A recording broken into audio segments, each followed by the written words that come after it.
Everyone remembers the moment Adele stood on that Grammy stage, sobbing, holding a broken trophy and telling the world she couldn't possibly accept it because Beyonce was the true artist of her life.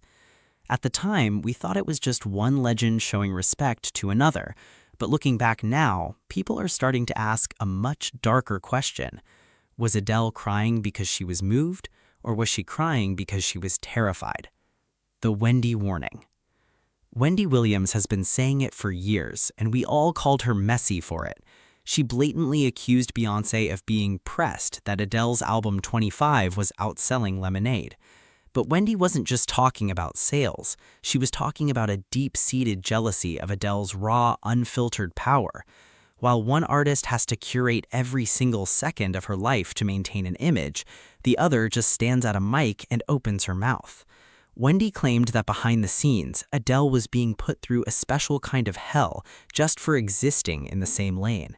And suddenly, that tribute on the Grammy stage starts to look a lot more like a peace offering to a queen who doesn't handle competition well. The code, she knows. Lately, the internet has been obsessed with the single phrase, she knows. It's a J. Cole song that has become the soundtrack to 1,000 theories.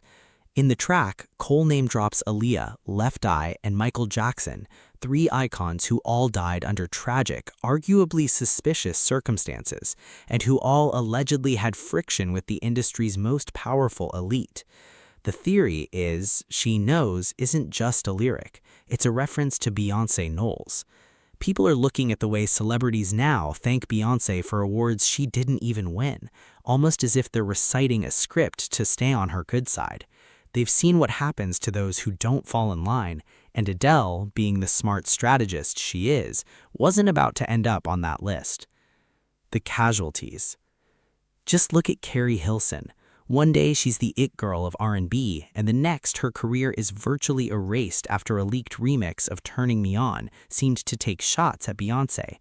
Keri has spent years living with what she calls a scarlet letter, recently admitting she was pushed by executives to record those lyrics, only to be left out in the cold when the backlash hit. Then there's Blue Cantrell and Maya, women who were reportedly thriving until rumors of connections to Jay-Z started to surface. Suddenly, their momentum stopped. Their labels went quiet. It's a pattern that's hard to ignore. If you become a threat to the throne, socially, professionally, or personally, the industry has a way of making you disappear. But it's not just about business, it's about the energy. During the Lemonade era, people were quick to point out the heavy Oshun symbolism, the yellow dress, the water, the imagery of a powerful, vengeful deity. Some industry insiders, like the popular bloggers Storm Monroe, have gone as far as to claim that Beyonce is more than just a pop star. She's a high-ranking practitioner of African spirituality, using it to protect her position at the very top. When Adele won Album of the Year over Lemonade, she didn't just give a speech. She went to Beyonce's dressing room afterwards, allegedly explaining the entire voting process to her, almost as if she were apologizing for a mistake she didn't even make. So, was Adele's breakdown at the podium a genuine display of fandom, or was it the ultimate survival move in a business that rewards loyalty and punishes rivals?